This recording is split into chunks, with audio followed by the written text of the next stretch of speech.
Now, tonight we can authoritatively confirm that things have fallen apart irretrievably. The relationship between President William Ruto and Rigathi Gachagua, his deputy, has broken down irrecoverably. Gachagua may certainly be on his way out of the presidency. But how did we get here? How did the highest office in the land sink so low that the deputy president has the temerity to call the president out and call the president names? And members of parliament and other leaders feel it's okay to demonize, castigate, and verbally insult the person of the deputy president. From the outset, these two were no doubt strange bedfellows, brought together by the desire to vanquish a common political enemy.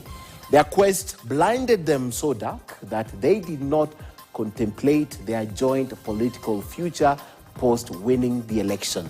Now, their eyes were set on the prize. They wanted the presidency so bad and worked towards it and eventually got it. That's where the reality check began. The rubber hit the road. Gachagua also failed to acknowledge the person of the president. But all this are besides the point tonight. In the past 2 weeks alone, the deputy president has held more media engagements than in the last 2 years. From vernacular radio stations to mainstream television stations, the deputy president has been determined to get word across as the rift between him and his boss widened. Ironically, the president, who has never shied away from speaking his mind, remains tight-lipped on the issue, even with express pleas from Rigathi Gachagua urging him to save him from the potential embarrassment or embarrassing situation. Instead, the motion was tabled yesterday and now the process is on.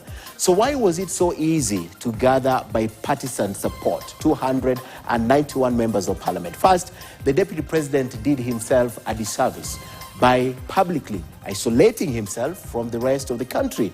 He focused on his backyard, building only the base of his political support. In doing this, he failed to work with other leaders who have also now come out to castigate him. Now then, we have heard of all these stories of his hold and control on elected leaders, not through political persuasion, but through bullying, threats, and intimidation. Naturally, most of these leaders rebelled or revolted. Then he attempted to isolate the government from those perceived were not in support of the Kenya Kwanza government by designating the country and shares to the shareholders. But this is not all, because his biggest undoing was to remains lack of support from the majority of the elected leaders. He can neither claim stake, one, in their election nor in their work. In a nutshell, very few of the 291 members of parliament or Rigathi Gachagua, the deputy president, around on the table.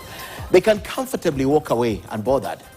Then, contrary is true for the president, who many owe their political career to. So what next? Details in this broadcast tonight. Stay tuned to find out at